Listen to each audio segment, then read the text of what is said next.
정부가 오늘로 3년 8개월 만에 일본을 수출심사 우대국 명단, 즉 화이트리스트에 다시 포함시켰습니다. 반면 일본은 아직 가시적인 움직임이 없는데요. 정부는 조만간 조치가 있을 것이라고 하고 있습니다.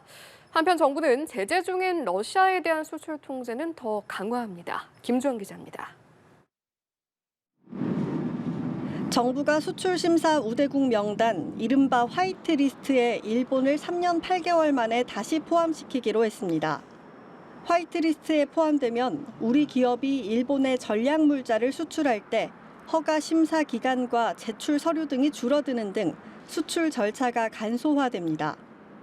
앞서 일본 정부는 대법원의 일본 전범기업에 대한 강제징용 피해자 배상 판결에 반발해 2019년 7월 불화수소 등 세계 반도체 핵심 소재 수출 규제에 나섰습니다. 이어 한국을 화이트리스트에서 배제하자 우리 측도 세계무역기구 WTO에 일본을 제소하고 수출 우대국 목록에서 삭제했습니다. 냉랭했던 한일 관계는 지난달 한일 정상회담에서 윤석열 대통령이 강제징용 피해자 배상 해법을 발표하면서 해빙기를 맞았습니다. 일본이 세계 소재 품목 수출 규제를 풀자 우리도 WTO 제소를 철회했습니다. 남은 건 일본이 한국을 화이트리스트에 재포함시키는 건데 정부는 실무자급 대화가 이루어지고 있어 조만간 복원될 것으로 기대하고 있습니다.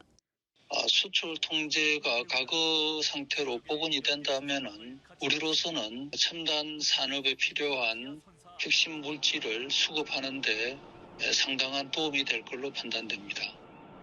한편 정부는 우크라이나 침공과 관련해 대러시아 및 벨라루스 수출 통제 품목은 늘렸습니다.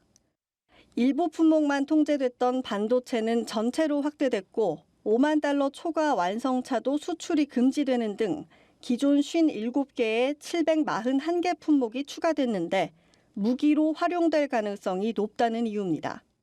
이번 조치는 서방의 대러 제재에 우리 정부도 동참한 것으로 풀이됩니다. 연합뉴스TV 김주영입니다.